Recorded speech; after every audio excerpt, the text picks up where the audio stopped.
YSR Congress party అధినేత AP CM YS Jaganmohan రెడ్డిపై హత్యాయత్నం కేసులో నిందితుడిగా ఉన్న జెనిపల్లి శ్రీనివాసరావు అలియాస్ కోడికత్తి శ్రీను గురువారం చంద్రబాబును కలిశాడు.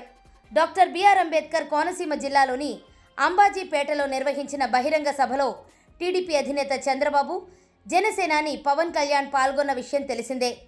అంబాజీపేటలో ప్రజాగళం సభ నిర్వహించడానికి ముందు చంద్రబాబును కోడికత్తి శ్రీను, అతడి తల్లిదండ్రులు కలిశారు. తమ బాధలను చంద్రబాబుతో చెప్పుకున్నారు.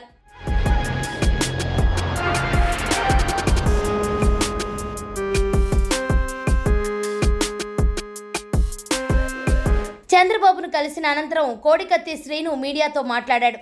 అధికారంలోకి వచ్చిన వెంటనే తమను అన్ని విధాలా ఆదుకుంటామని చంద్రబాబు హామీ ఇచ్చారని శ్రీను చెప్పాడు.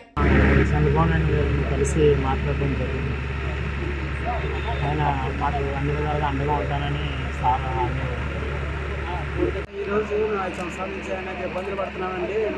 మా కుటుంబానికి ఆదుకోవాలని మేము మాట్లాడడం జరిగింది చంద్రబాబు గారిని. అలాగే అన్ని విధాలు సహకరిస్తాము, మేము ఆదుకుంటాము, కంపల్సరీ మాట ఇచ్చారు. మాకు చాలా సంతోషంగా ఉంది. చంద్రబాబు గారిని కలిశారు. ఆయన బాధలు వారికి చెప్పుకున్నారు, వాళ్ళ కుటుంబ సభ్యులు. ఆయన అధికారంలోకి వచ్చిన తర్వాత అన్ని విధాలు ఆదుకుంటాం, సహాయ సహకారాలు అందిస్తామని చెప్పి, అన్యాయం అయిపోయి మీకు న్యాయం చేస్తామని చెప్పి చెప్పారు. వైఎస్ జగన్మోహన్ రెడ్డిపై విశాఖపట్నం ఎయిర్పోర్టులో కోడికత్తితో దాడి చేసిన కేసులో నిందితుడిగా ఉన్న శ్రీను 5 ఏళ్లు జైల్లో ఉండి ఇటీవలే బెయిల్పై బయటకు వచ్చాడు. శ్రీనుకు ఏపీ హైకోర్టు షరతులతో కూడిన బెయిల్ను మంజూరు చేసింది. కేసు గురించి మీడియాతో మాట్లాడకూడదని ఆదేశించింది.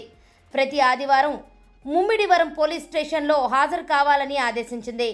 ర్యాలీల్లో పాల్గొనకూడదని షరతు విధించింది.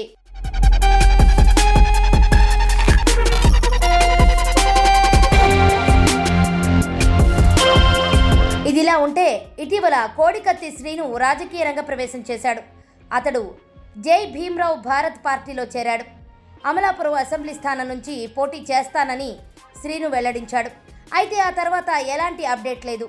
మరి ఇప్పుడు చంద్రబాబును కలిసిన తర్వాత కోడికత్తి శ్రీను పోటీ నుంచి తప్పుకుంటాడేమో అనే అనుమానాలు వ్యక్తమవుతున్నాయి.